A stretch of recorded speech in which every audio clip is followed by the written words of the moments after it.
சென்னையில் திமுக எம்பி கனிமொழி செய்தியாளர்களை சந்தித்து வருகிறார். அதனை பார்க்கலாம். தமிழ்நாட்டுக்கு கொண்டு வந்திருக்காங்க அப்படின்னு எனக்கு தெரியல. இப்போ தேர்தல் வரக்கூடிய இந்த நேரத்தில் சில திட்டங்களை அறிவித்திருக்கிறார்கள்.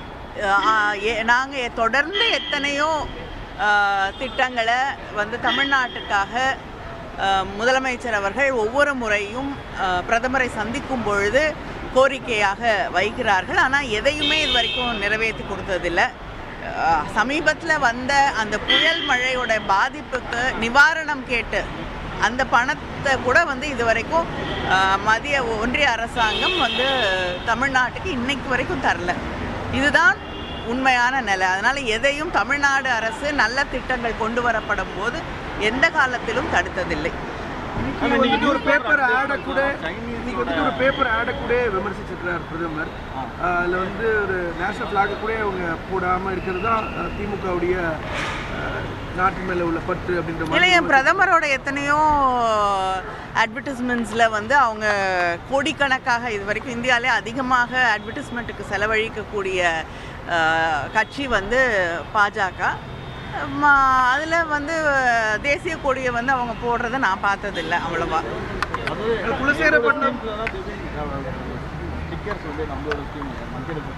என்னங்க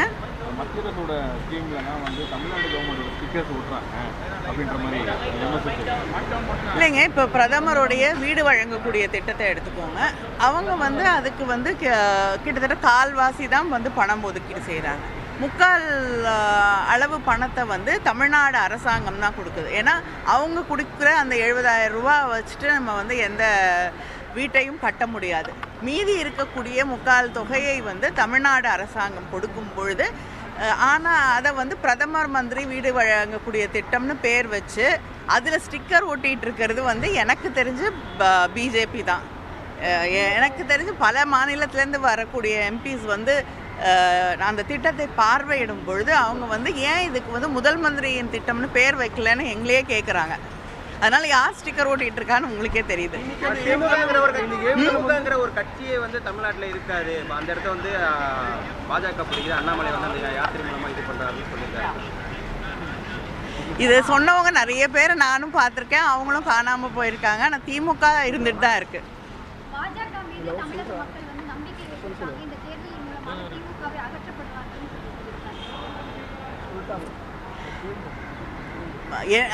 அவங்க வைத்திருக்கக்கூடிய நம்பிக்கை சென்ற தேர்தலையும் தெரிஞ்சது, இப்பொழுதும் இந்த வரக்கூடிய நாடாளுமன்ற தேர்தலில் மிக தெளிவாக எந்த அளவுக்கு நம்பிக்கை வைத்திருக்கிறார்கள் என்று தெளிவாக தெரியும். இந்த குலசேகர பட்டத்தை பொறுத்தவரை அது நீண்ட நாள திமுகவுடைய கோரிக்கை அப்படின்னு நீங்கள் கிளைம் பண்ணுறீங்க. பட் அதையும் பிஜேபி எங்களோட ஸ்கீம் அது நாங்கள் தான் கொண்டு வந்திருக்கோம் கிளைம் பண்ணுறாங்க. இல்லைங்க, பிரதமர் மன்மோகன் சிங் அவர்கள் இருந்த பொழுதிலிருந்து தொடங்கி முதலமைச்சராக இருந்த தலைவர் கலைஞர் அவர்கள் அதை கொண்டு வர வேண்டும் என்று கடிதம் எழுதியிருக்காங்க.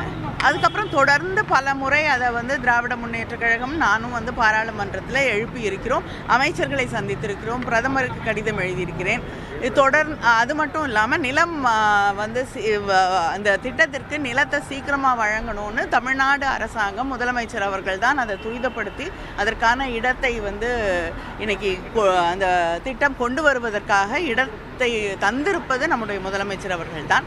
அது மட்டும் இல்லாமல் இப்பொழுது பட்ஜெட்டில் அந்த ஸ்பேஸ் கிராஃப்ட் கான தொழிற்சாலைகள் கொண்டு வருவதற்காக கிட்டத்தட்ட 2000 ஏக்கர் ஒதுக்கீடு செய்யப்பட்டு திட்டம் அறிவிக்கப்பட்டிருக்கு. அதனால் இத்தனை முயற்சிகளை தமிழ்நாடு அரசாங்கம் இந்த திட்டம் வர வேண்டும் என்று செய்திருக்கிறது. வேறு எந்த இடத்துலையும் இந்த திட்டத்தை இவ்வளவு சிறப்பாக நீங்கள் கொண்டு வர முடியாது. ஏன்னா டிஸ்டன்ஸ் அந்த ராக்கெட்டை லான்ச் பண்ணுறதுக்கான டிஸ்டன்ஸுக்கு இந்த இடம்தான் சரியான சிறப்பான இடம் அப்படிங்கிறது அறிவியல் பூர்வமாக விஞ்ஞானிகள் கணக்கு செய்து அதை அறிவித்திருக்கிறார்கள். அதனால தான் இந்த திட்டத்தை தொடர்ந்து நாம் வலியுறுத்தி இதை வாங்கியிருக்கிறோம். அந்த பேப்பரில் சைனா ஃப்ளாக் இருக்குன்னு ஒரு அக்யூசேஷன் பண்ணுறாங்க. அதையும் இன்னைக்கு யாரோ ஆர்ட் ஒர்க் பண்ணவங்க அது ஏதோ ஒரு இதை எடுத்து போட்டிருக்காங்க. இதில் சைனீஸ் பிரைம் மினிஸ்டர் இங்கே வராரு, அவரை வந்து நேரடியாக வந்து பிரதமர் அவர்கள் ரிசீவ் பண்ணி மகாபலிபுரத்தில் வந்து 2 பேரும் வாக்கிங் போகிறாங்க. அப்படி இருக்கக்கூடிய சூழலில் அதை எதிரி நாடுன்னு யாரும் இது வரைக்கும் அறிவிக்கல. அழைப்பதில் வந்து தொடர்ந்து வந்து முதல் கட்டமாக வந்து உங்கள் பேர் போடல, திரும்ப போட்டாங்க. அப்புறம் இல்லை, சேர்த்ததெல்லாம் எனக்கு தெரியாது, போடலைன்னு தெரியும். திரும்ப புது அழைப்பதில் உங்கள் பேர் போட்டாங்க, அமைச்சர் கீதா ஜீவன் பேர் எடுத்து விட்டாங்க. இது என்ன காரணமாக இருக்கும் மேடம்? மேடையில் கூட வந்து தமிழ்நாட்டுடைய மூத்த அமைச்சர் ஏவா வேலு அவர்கள் வந்து கலந்து கொண்டார்கள். நாங்கள் பாராளுமன்ற உறுப்பினராக இருக்கக்கூடிய நான் கலந்து கொள்கிறேன். எங்கள் பேரை கூட வந்து சொல்லுவதற்கு பிரதமருக்கு மனம் இல்லை. ஆனாலும் இது தமிழ்நாடு அரசுக்கும் இந்த திட்டத்தில் இன்னைக்கு கொண்டு வரப்பட்டிருக்கக்கூடிய திட்டத்துக்குள்ள எங்களுக்கும் உரிமை இருக்கிறது. எங்களுடைய தலைவர் கலைஞர் அவர்கள் அவருடைய கனவு திட்டம் அது. அதனால் நாங்கள் கலந்து கொள்வோம் என்று அதற்காக நாங்கள் கலந்து கொள்வோம். அரசு நிகழ்ச்சியில் ஒரு நாடாளுமன்ற உறுப்பினராக, மக்களால் தேர்ந்தெடுக்கப்பட்ட ஒரு உறுப்பினராக உங்கள் பேரையும் அமைச்சர் பேரையும் தவறு விட்டுறதுலையோ இது அவங்களுக்கு தெரிந்த நாகரிகம், அவ்வளவுதான். அதனால் அதை பற்றி நாங்கள் கவலைப்படுறதாக இல்லை. மற்றவனையும் சொல்கிறாரு, இன்னைக்கு இப்போ பிஎம் பேசும்போது தமிழ்நாட்டில் தமிழக மக்கள் வந்து பாஜக பக்கம் வர தொடங்கியிருக்கிறாங்க. பாஜகவோட சித்தாந்தங்கள் தமிழக மக்களோட ஒத்து போகுது, அதனால பின்பற்ற தொடங்கி இருக்கிறாங்க அப்படிங்கிறத சொல்கிறோம். நம்ம தொடர்ந்து இது திராவிட மாடல் அரசுன்னு சொல்லிட்டு வர நேரத்தில் பாஜக அப்படி ஒரு சூழல் இருக்கா? எனக்கு தெரிந்து நிச்சயமாக இல்லை. ஏன்னா தமிழக மக்கள் வந்து பாஜக மதத்தை வைத்துக்கொண்டு அரசியல் செய்கிறது. மக்களை பெரும்பான்மை மக்களை வந்து அரசியலுக்காக பயன்படுத்துகிறார்கள் அப்படிங்கிறத புரிந்து கொண்டவர்கள். அரசியல் வேறு, மதம் வேறு என்பதை தெளிவாக உணர்ந்தவர்கள் தமிழ்நாட்டு மக்கள். அது மட்டும் இல்லாமல் பெரும்பான்மை மக்களோட கூட யார் நிற்கிறாங்க, திராவிட முன்னேற்ற கழகமும் நம்முடைய முதலமைச்சர் அவர்களும் தான் என்பதை, ஏன்னா அவங்களோட உரிமைகளுக்காக போராடக்கூடிய இயக்கம் திராவிட இயக்கம், திராவிட முன்னேற்ற கழகம் என்பதை உணர்ந்தவர்கள் தான் தமிழ்நாட்டில். நாடாளுமன்றத்தில் அயோத்தி ராமர் கோயில் விவகாரத்தப்ப திமுக எம்பிக்கள் வெளிநடப்பு பண்ணதையும் குறிப்பிட்டு தீர்மானம் நிறைவேற்றப்படும் போது திமுக எம்பிக்கள் வெளிநடப்பு பண்ணதை குறிப்பிட்டு அந்த மாதிரியான விஷயங்கள் வந்து இங்கே அனுமதிக்கப்படாதுங்கிறத தமிழக மக்களை சொல்றாரு. இல்லைங்க, வந்து இது அயோத்தி வந்து கோயில் கட்டுறதை பற்றி யாருக்கும் எந்த பிரச்சனையும் இல்லை.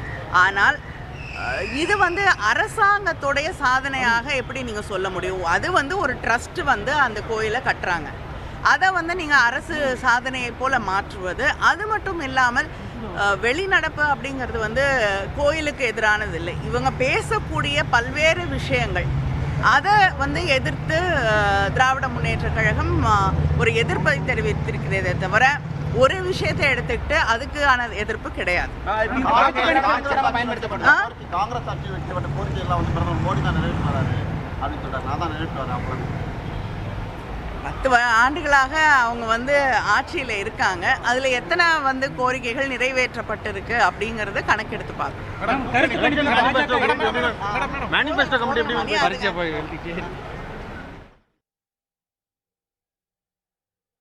இதுவரை தமிழக முதல்வர் வைத்த ஒரு கோரிக்கையை கூட மத்திய அரசு நிறைவேற்றவில்லை என்றும், அதே சமயம் நல்ல திட்டங்களை திமுக எப்பொழுதும் எதிர்ப்பது இல்லை என்றும் செய்தியாளர்கள் எழுப்பிய கேள்விக்கு பதிலளிக்கையில் திமுக எம்பி கனிமொழி பதிலளித்தார். அந்த காட்சிகளை நேரலையில் பார்த்தோம்.